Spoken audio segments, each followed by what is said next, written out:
Welcome back to another episode of the PR Style Guide. I am your co host, Robin Newton, joined with my co host, Danielle Williams.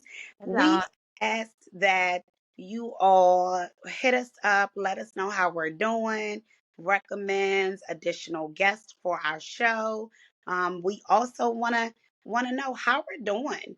Review us, rate us. We are on all the podcast platforms. We are also on YouTube. Let us know what's going on. We want to hear from you. This is the end of our first season. I know it's sad that first season went by really, really quickly, but we are super excited that you all have been on this journey with us, and we look forward to continuing the journey. We have a wonderful guest with us tonight, and I'm going to turn it over to Danielle Williams to kick us off and introduce her. All right, everybody. Yes, we have an amazing guest tonight. Her name is Keisha Brewer. And Keisha is a strategic communications professional with a passion for storytelling. Keisha obtained her bachelor's degree in English with a focus on news writing and reporting from the University of Maryland Eastern Shore. While she was in college, she was a news writer and reporter uncovering stories for the Daily Times, but she also has worked with Stanley Black & Decker, a global $15 billion Fortune 500 tool and manufacturing company. She's done some phenomenal work there. She is also, following college, Keisha moved on to be an advertising specialist at Sinclair Broadcast Group, supporting news stations such as Fox News with effective commercial placement. Keisha has done some amazing things, and we're just getting started. So in December 2016, Keisha created her agency, the PR Alliance, which is a full-service public relations and strategic communications agency where she supports a myriad of different organizations and people who just have a heart to do great things. And so we're really excited that not only did she start her agency, but she also, in 2022, Keisha launched a conference called PRoCon, which is to help other current and aspiring public relations, marketing, media, and communication professionals connect, learn, and grow in their industries.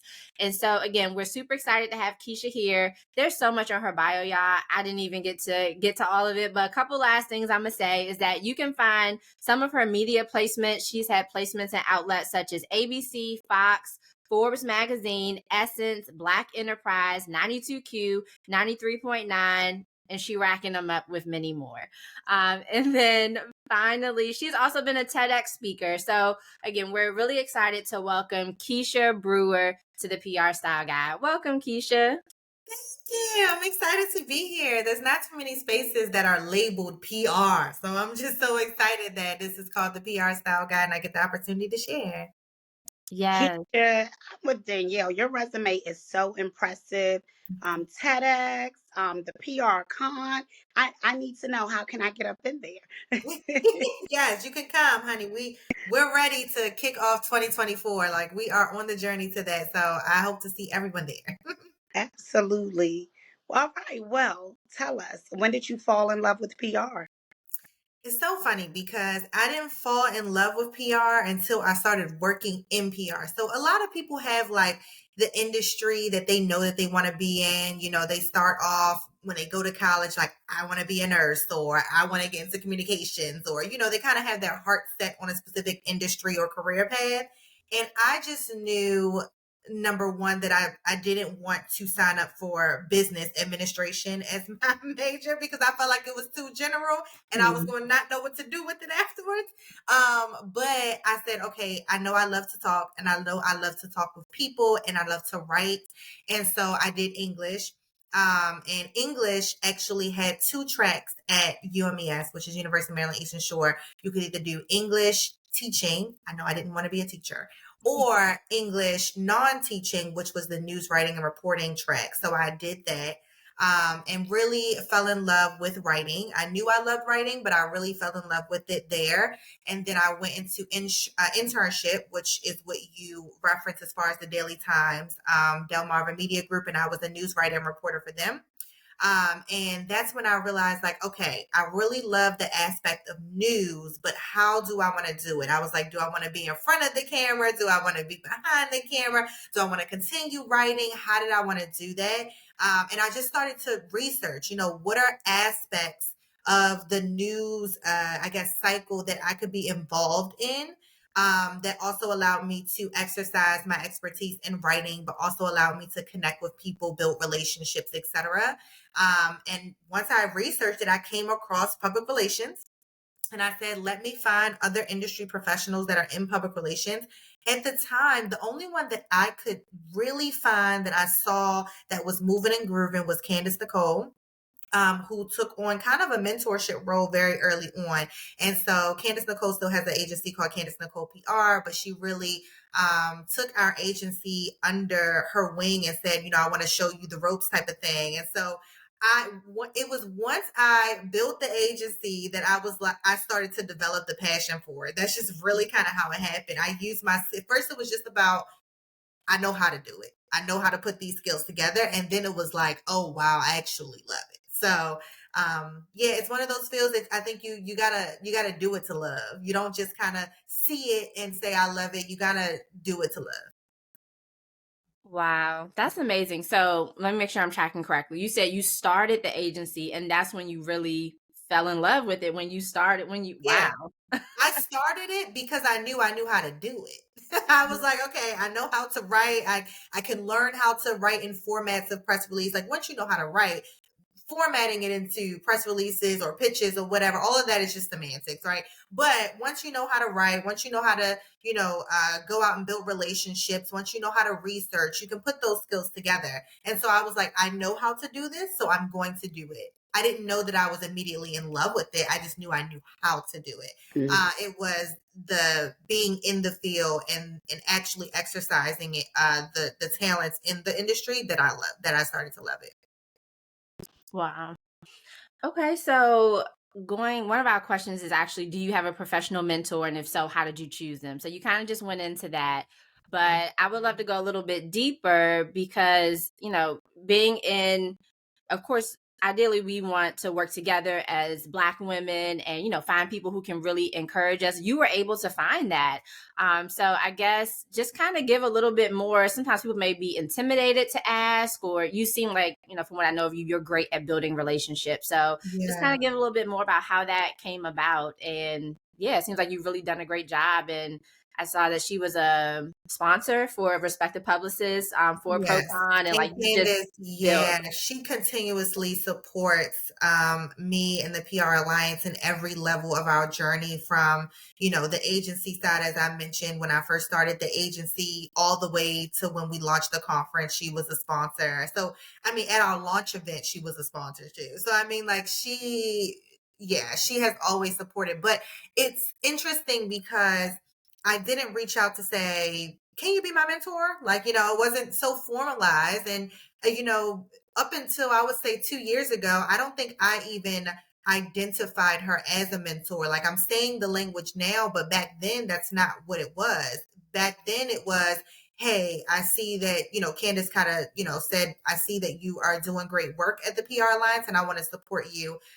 Me and my then partner at the time, my co-founder at the time, she was really close with Candace. And so Candace kind of took us under her wing, and it was really authentic. It was really organic, and it wasn't transactional. It wasn't something that we had to force. And I think when people are finding or looking for mentorship, I think that they should really look to those relationships that kind of just happen organically. There are some forms of mentorship that you go seeking and you say, hey, do you mind being my mentor? But I think sometimes those relationships can feel transactional. I think sometimes those relationships can feel like an extra job to that mentor, that they have to go back and say, oh, let me bring this person along, right? But I think when you really build authentic, organic relationships, that whether you formalize calling it a mentorship or not, it turns into that. And along this journey, Candace and I have been able to align where there are ways that I can even support her and we make it mutually beneficial. And I think those are the best types of relationships that everyone should be seeking. Absolutely.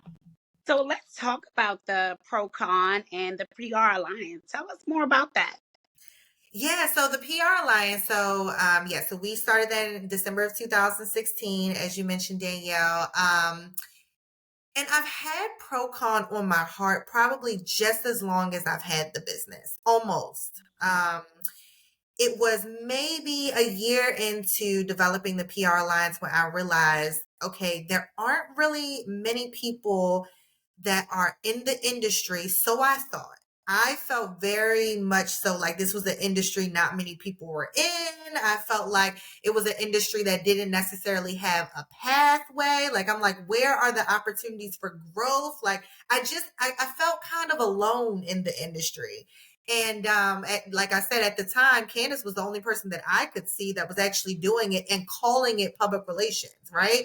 And so I was like, this is kind of like, who do I call when I want to have a co-working date? Or who do I call when I'm like, let's exchange information? And I just didn't have that. I didn't see that.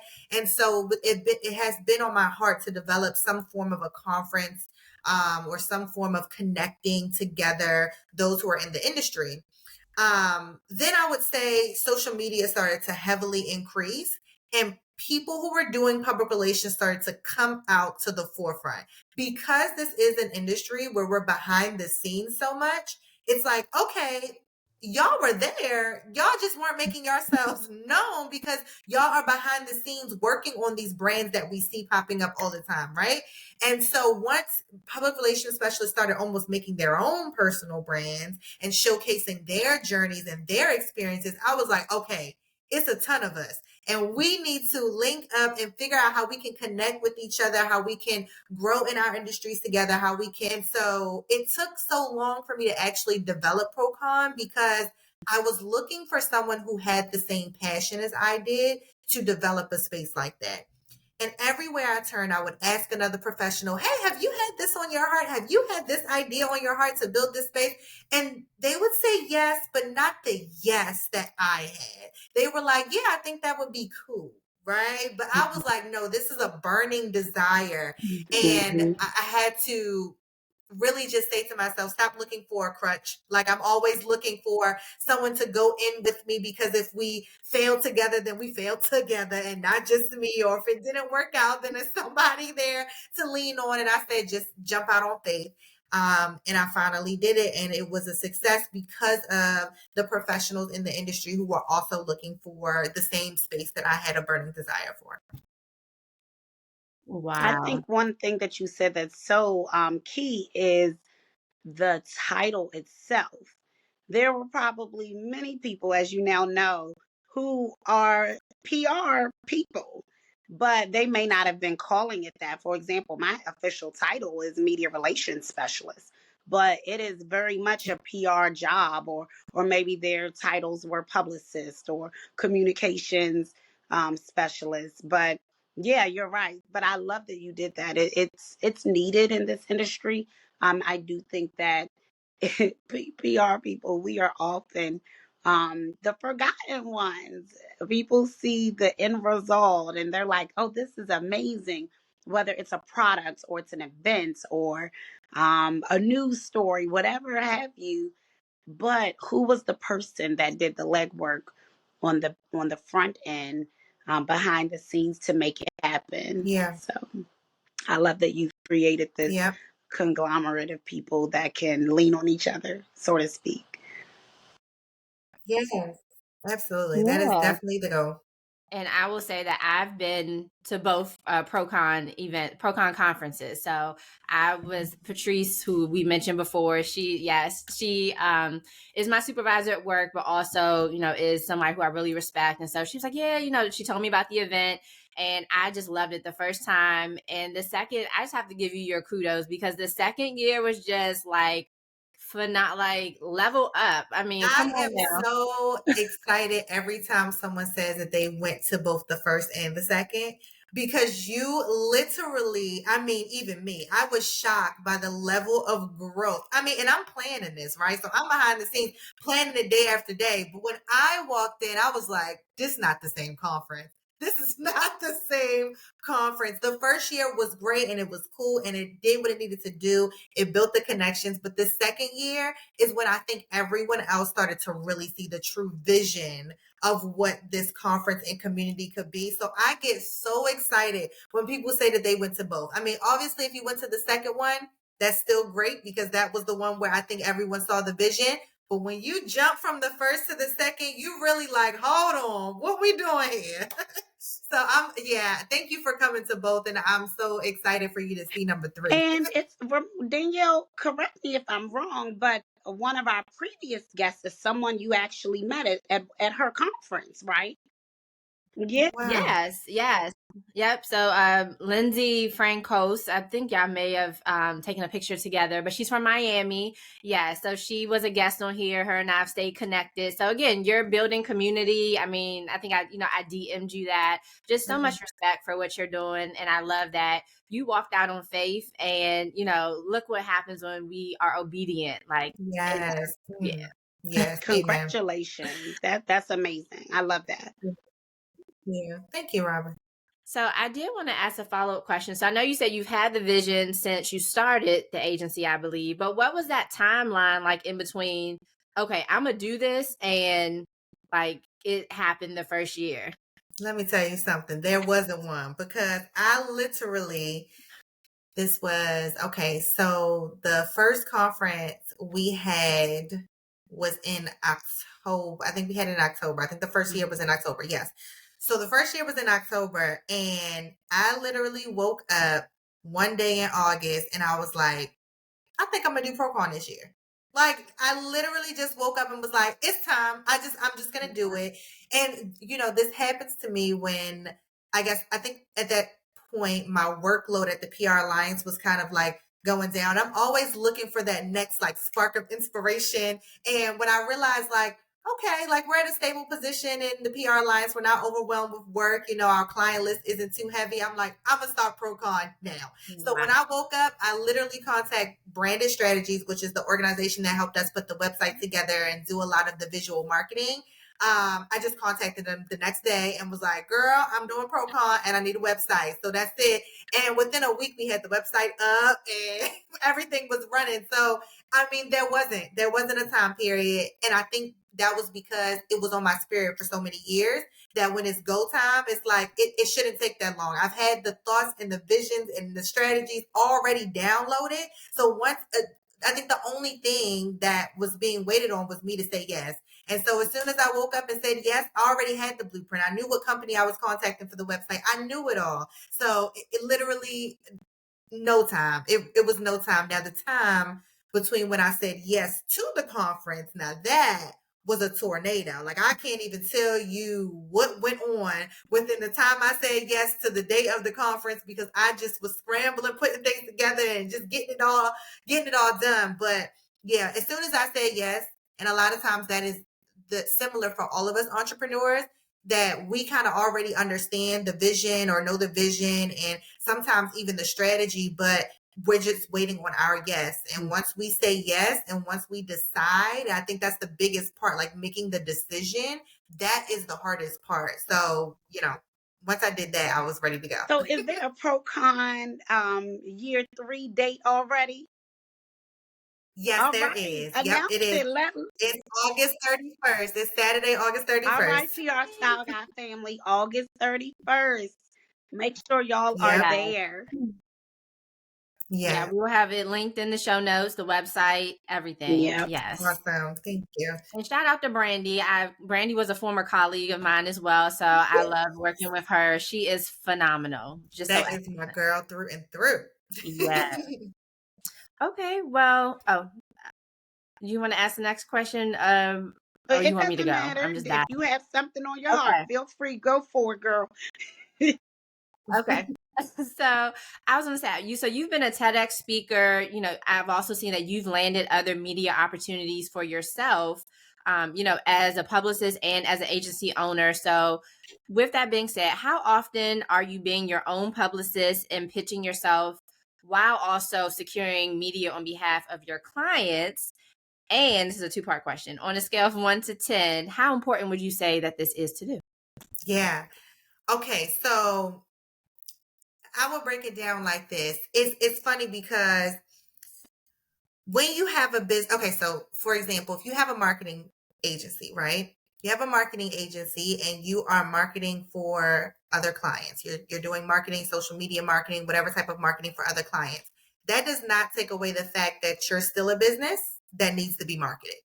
It literally takes it takes none of that away. And so literally what I realized was, okay, while I'm getting visibility and credibility for these clients, that does not take away that the agency itself still needs visibility and credibility, just like the businesses that we're doing it for. I mean, it's, and sometimes we don't think about it, but that is the reality. And once I thought about that, I said, okay, the same method that I'm taking for my clients to give them visibility and credibility, I have to take that same approach for our agency so that we can continue to grow and build and gain more clientele, gain more engagement and community, the same things that these clients are reaching out to us for, right? And so I think it's very important.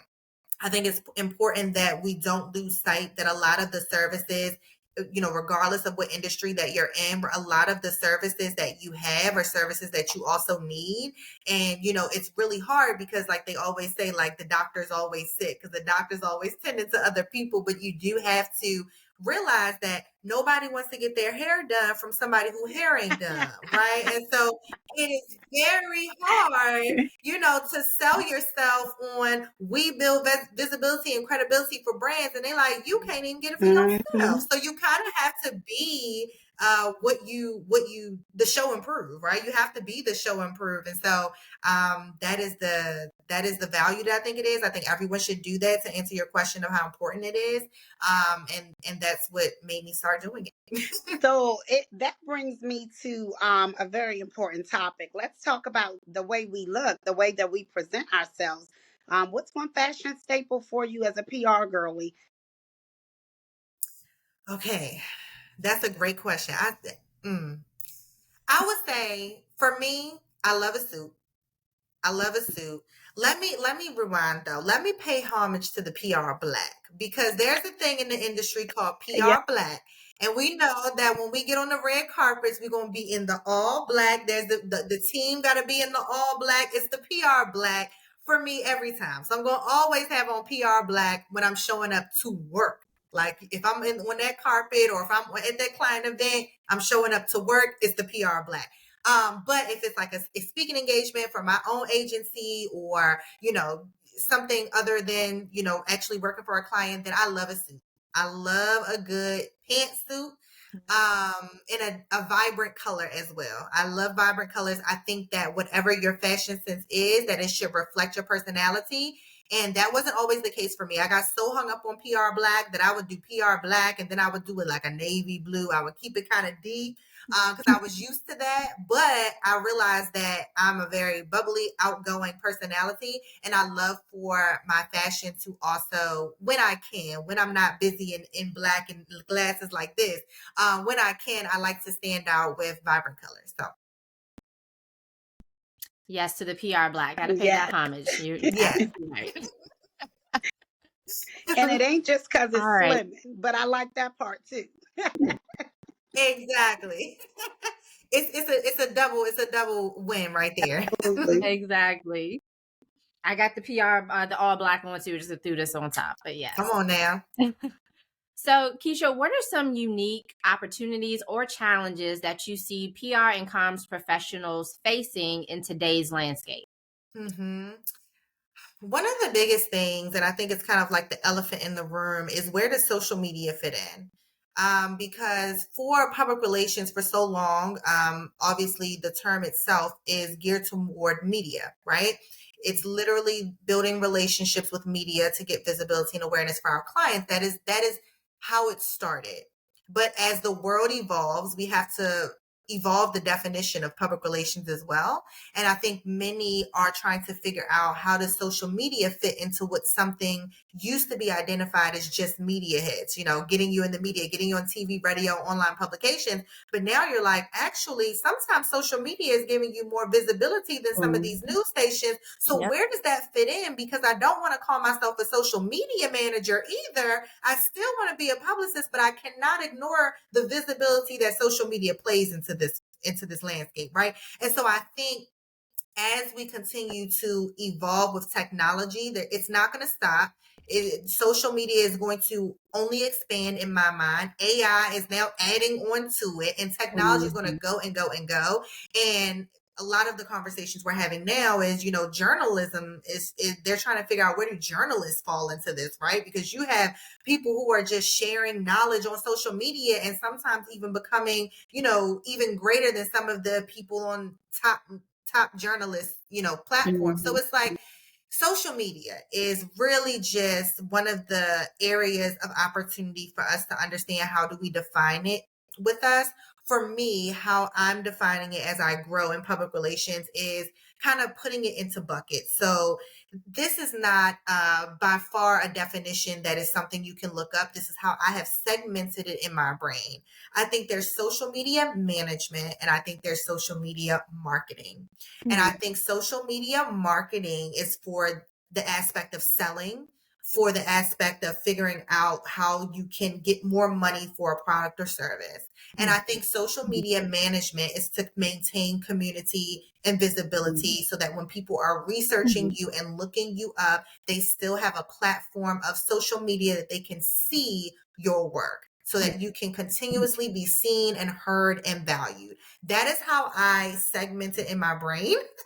And that is how I continuously use social media within public relations. We have added social media management as a service, because I totally can't ignore the visibility that clients can get from that. So I'm like trying to figure out what your original question was, but I think I answered it with all of those things that I said. You did. You did. I love that definition. Okay. You definitely did. So, what are some PR myths that you would like to publicly debunk? I know there's a lot of them, Yes. but give us one or two for you. Yeah, that the main one is that it's all fun, and it is red carpets and events and glitz and glam, when 98% of the time I am putting on my glasses, sitting behind this laptop and researching, and writing. Like, that is what public relations is about on a day-to-day. So if you are in the industry because you want to have fun, you'll have that too, but like 5% of the time. The other side is research. You got to research and work your way to the fun. And that is how it is. So that's one. And I think, so that's on the side of if you are a PR professional. But if you are a client, I think one of the myths that I really like to share is, it's not a microwavable business. This is not where you hire a publicist and all of a sudden you are famous, and all of a sudden you are on Forbes, and all of a sudden you have all the speaking engagements that you desire. That is not how it works, especially if you're coming to us and never had a media placement before, or you're coming to us and you have never had a speaking engagement before. There is no way that I'm going to be able to sell you to somebody with nothing being done before. So we have to work our way up to make sure that it comes in phases, to make sure that we are strategically sustaining your visibility. A lot of people are like, well, I can pay $2,000 to be on WUSA 9 tomorrow, just throwing out random numbers. You can, and then there's that one media head, and what happens now? What happens next? You need somebody to be able to strategize on your behalf for the longevity of your brand. And so I really feel like one of the myths is like, it's not a microwavable business. It's going to take time. It doesn't take overnight. And no, you can't get one placement and think that, they all just come so easy. So that's my myth for them. No, those are great. And I concur with all of that. Agreed. All right, so Keisha, we're going to start wrapping up here, but we would love to know. I know we mentioned the August 31st, 2024, the next PRoCon Year 3 date. So just what's next for you, PRoCon or the PR Alliance that you would like to share with our audience and invite them to participate in? Yeah, I think one of the biggest things is that, while the agency will still obviously be thriving, we're accepting all kinds of clients over there. We'll continuously do so. My biggest thing is focusing on building the community with PRoCon, and being able to figure out what ways we can add value to the community. I know I get a lot of DMs like, I'm looking for a new job. And so we want to be able to come up with more ways to share job opportunities with our community. We want to get more jobs, looking at PRoCon as a source to get talent. And so that is one of the ways, but we're just really just identifying ways that we can be of value. I know we have our event that is actually, once this airs, I think it's going to be past, but you can get a replay of it on YouTube. It's called The State of Black Journalism. And the state of Black journalism is really due to the fact that a lot of journalists are being laid off right now. And a lot of journalists are trying to figure out, what is the trajectory of journalism? Is journalism dying? And with media being one of our biggest partners when it comes to public relations, but also one of our biggest communities in PRoCon, we want to be able to have organic discussion around, what does that look like? And if you do want to pivot industries, how can we help you? And if you don't, how can we ensure that you continue to thrive in journalism? And so we are having a conversation with 4 dynamic, actually, I think it's 5 dynamic journalists that have, worked with Essence, that are currently writing for Black Enterprise and Huffington Post, et cetera, to be able to have that conversation. But that's just one of the examples of how we want to pour into our community, figure out what our community needs, and really be a resource When for them. is that event? That event is on the 20th. So tomorrow, so we're recording this, sorry, but it's tomorrow. And so it's going to be a day before everyone sees this. Okay. But we might be able to share it on our social platform. Yeah, it's going to live and breathe on YouTube forever. Okay, great. So it will be on YouTube at Experience PRoCon, and everyone can go back and catch that replay. Awesome. Okay, great. So where can people find you, connect with you and your business? Yes, if you go to I am Keisha Brewer, so IAM KEISHA BREWER on Instagram. I literally, in my bio, connect you to the agency and connect you to PRoCon. So you can just go there and funnel to everything that you need or desire. Great. Okay, Keisha. Well, it has been a pleasure having you. And I think our absolute last question before we get into our lightning round is that, as we wrap up, what is the best tip or advice that you've been given that you would like to share with our audience? Oh, that I've been given. I don't know if it's the best, but it's one that comes to my head right this second. What gets you there, what got you here won't get you there. And so I think that kind of speaks to even what I was talking about when public relations specialists are like, well, I just only focus on media, right? And that's great and everything. And you can build a great career off of that, but you cannot be blind to what's going on around you and how everything is continuously evolving. And you have to continuously figure out where you fit in that landscape, right? And so I just always encourage everyone to think forward thinking, be innovative. If you are shunning AI right now, you just need to get with it, because it's here and it's going to stay. So I just really believe what got you here won't get you there, and you have to continuously program your mind to evolve. That's perfect. Thank you. Thank you for that reminder. Yeah. Things have Absolutely. changed so much over the years. Even from when I started in this business, it's been almost 20 years now. But things have changed a lot, and so that's a good Yeah. reminder for a mid vet like me. I won't call myself a vet yet. Yeah. I'm a mid vet. The mid-vet. All right, let's hop into our lightning round before we say good night. Coffee or tea? Yeah. Tea. Okay, I already know the answer, but Mac or PC? PC. Early bird or night owl? Ooh, night owl. Spring or fall? Ooh, that's tough. I'm gonna go with spring, because I'm a June 14th baby, and that's technically spring. So Beach or mountains? Beach.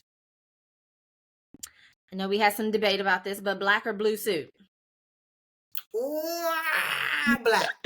Instagram or Facebook? Instagram. X or TikTok? Oh, that's tough. That's so tough. Oh man, I'm mad y'all made me do that. I don't really know, but I'm gonna say TikTok because I search and I use it like Google. TikTok is good for that. I love it for restaurant recommendations. Yep, that too. Samantha Jones or Olivia Pope? I love me a Olivia Pope, so I'm gonna just say it. Washington Post or New York Times? Oh, why y'all making me put media outlets? Okay, you said Washington Post or New York. I'm gonna do Washington Post because I'm from the DMV. So there we go. Extrovert or introvert? I think I know the answer to that. Extra. Extrovert. And heels, flats, or tennis shoes?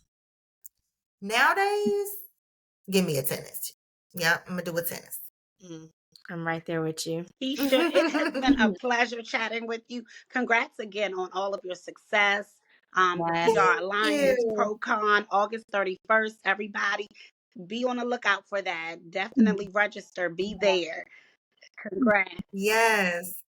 Thank y'all so much for this platform. I love it. I love spaces that are dedicated to PR. There aren't many. So keep this going and let me know how I can continuously support Thank you. Thank you so much. All right, y'all. Be sure to connect with us on Instagram. And again, rate, review, and we look forward to seeing you all in the next episode.